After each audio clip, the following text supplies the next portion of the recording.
In this quick tips video, I'm going to be giving you my best advice for how to choose the right wetsuit bootie for your scuba diving.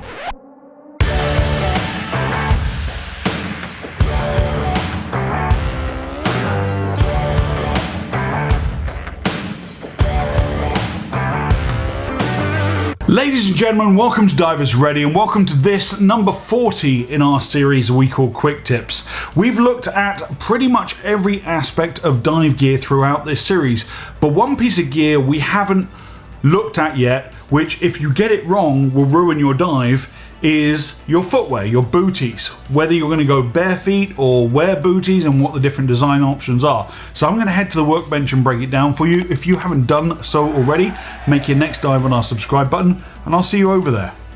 I should start by saying in this video we're just going to cover wetsuit booties. We'll cover rock boots for dry suits in another video. Now the most important factor when deciding on which wetsuit boot is right for you is of course proper fit.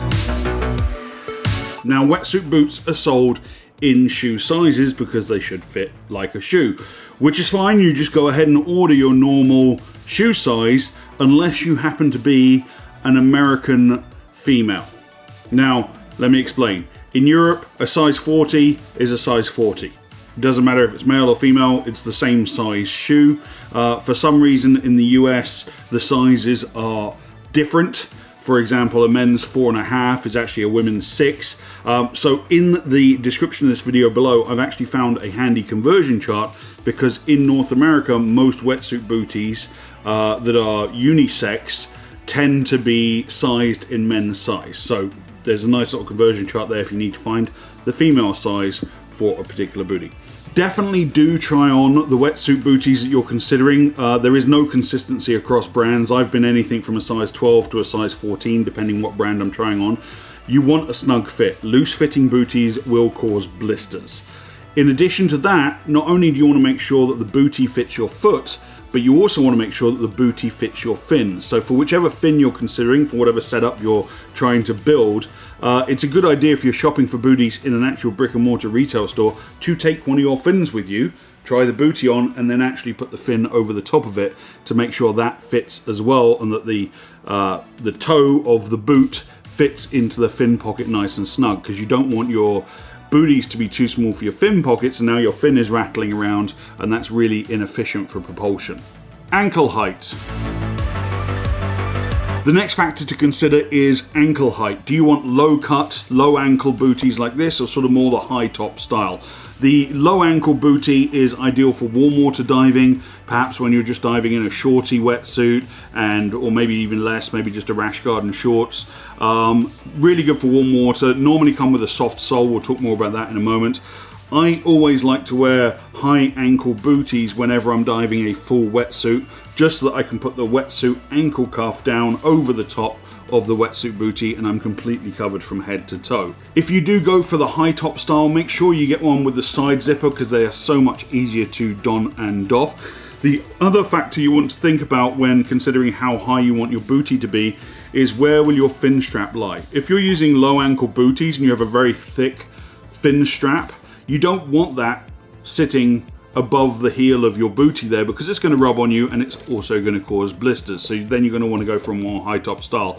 If you're going for like little thin, almost snorkel style fins, then you can probably get away with these and just have the fin strap around the back. Thickness. Obviously the thickness of the neoprene does two things. It increases warmth, it also increases buoyancy. Usually these low ankle designs are only available in a 1.5 or a 3 mil thickness, whereas the high top style, as I like to call it, goes all the way up to 7 mil to match whatever wetsuit you may want to pair them with. Now, if you're adding warmth and thickness to your ankles, it's very important you consider what fin you're going to pair it with, because if you suffer from a medical condition known as helium legs, and you happen to have very, very thick wetsuit booties, you're going to have floaty feet. You're going to go into an inverted position, suboptimal. So you're going to counteract that by choosing more negative fins to help you trim out and get the desired body position you want to have in the water.